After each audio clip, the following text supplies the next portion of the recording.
The mist thinned for a moment, as if a curtain was being pulled back. And there it was. The phantom climber was standing on the path directly in front of them, no more than 20 feet away. This time, it did not vanish. It just stood there, letting them see it clearly for the first time. It was a man, or what was left of a man. He was tall and gaunt, his body unnaturally thin. He was wearing old-fashioned climbing clothes, torn and faded from time. His clothes looked damp, as if he had been walking in the mist for 100 years. He carried no gear, no backpack, no headlamp. His hands hung limply at his sides. They were frozen in place, too scared to run, too scared to even breathe. The figure slowly lifted its head. Its face was pale, almost translucent, with deep dark shadows where its eyes should have been. It had no eyes, just two empty black sockets that seemed to suck in all the light. Its mouth was a thin, straight line, a slash of sadness on its ghostly face. There was no anger in its expression, only an immense, bottomless sorrow. It looked at them, through them, with those empty eyes, and a feeling of profound cold washed over the four friends. It was a cold that had nothing to do with the weather, it was the cold of the grave. The phantom did not move or make a sound. It just stood there, a silent sentinel on the path. It was the thing that had been following them, the thing that had whispered in the fog, the thing that had taken Fajar's boot. It was the reason they were lost. The friends were paralyzed by a fear so pure and absolute that it felt like their hearts had stopped beating. This was not a story. This was not a legend. This was real, and it was standing right in front of them. It was a ghost, a lost soul trapped on the mountain, and it seemed to want them to stay with it, forever. Then, as slowly as it had appeared, the mist began to swirl and thicken again. It wrapped around the phantom climber like a shroud, first hiding its feet, then its body, then its sorrowful, eyeless face. In a matter of seconds, the figure was gone, and the path before them was empty once more. But its image was burned into their minds. The four friends stood trembling in the white silence. They did not know what to do. The brief, terrifying encounter had broken them. The last bit of their courage had crumbled away, leaving only raw, primal fear. The mountain had finally shown them its secret, and it was more horrifying than they could have ever imagined. Days turned into a week, and the four friends did not return from Mount Arjuno. Their families grew frantic with worry. Search and rescue teams were assembled. They scoured the mountain for days, calling out the boys' names, their voices echoing in the vast empty canyons. The weather cleared, and the sun shone brightly on the trails, but it revealed nothing. The search teams found no sign of Rian, Demas, Fajar, or Adi. It was as if the mountain had swallowed them whole. There were no tracks, no dropped equipment, no clues at all. Just the silent, indifferent mountain. The search continued for weeks, but hope began to fade. The teams covered every known trail and ventured into the dense, unexplored forests.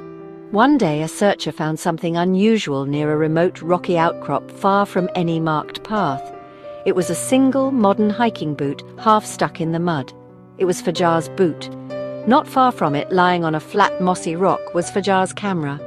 The camera was damaged by the moisture, but the memory card inside was somehow still intact. The search team took it back to the base camp, hoping it held the answers to the boys' mysterious disappearance. They were desperate for any clue. When they finally managed to retrieve the photos from the memory card, they found dozens of pictures.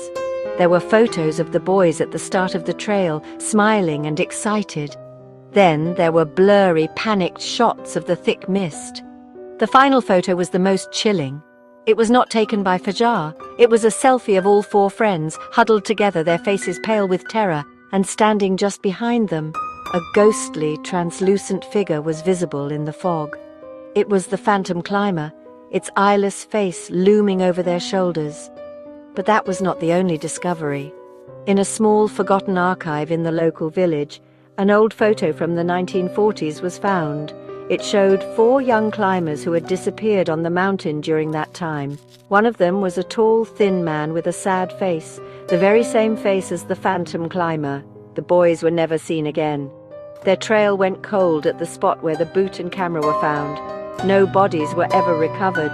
They simply vanished from the face of the earth, leaving behind only a few haunting photographs and a mystery that would never be solved. The official report listed them as missing, presumed victims of the mountain's harsh environment. But the local people knew better. They knew the boys had not just gotten lost. They had met the phantom climber of Mount Arjuno. They had become part of the mountain's sad old story.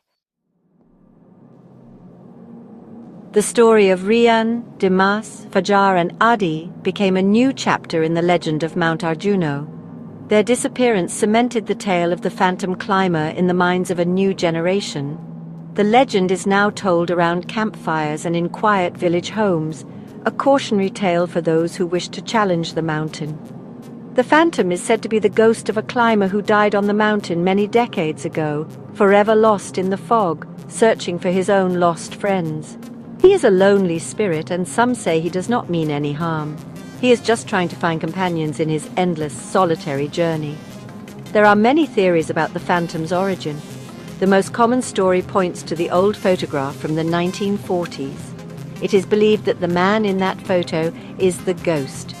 He and his friends were caught in a sudden storm, and he was the only one who tried to go for help, leaving his injured companions behind. He got lost in the mist and perished, and his spirit is now cursed to wander the mountain, forever searching for the friends he could not save.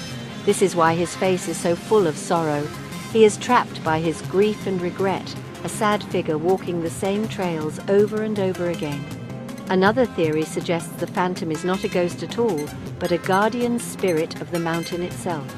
This spirit, they say, appears to those who are disrespectful or who venture into sacred areas. It is a protector, a manifestation of the mountain's own ancient power. It confuses hikers with mist and whispers, leading them astray to teach them a lesson about humility. According to this version of the legend, the phantom is not evil but a force of nature that demands respect. It is a reminder that humans are only small guests in a vast wild world that operates by its own ancient rules. But in the end, no one knows the truth.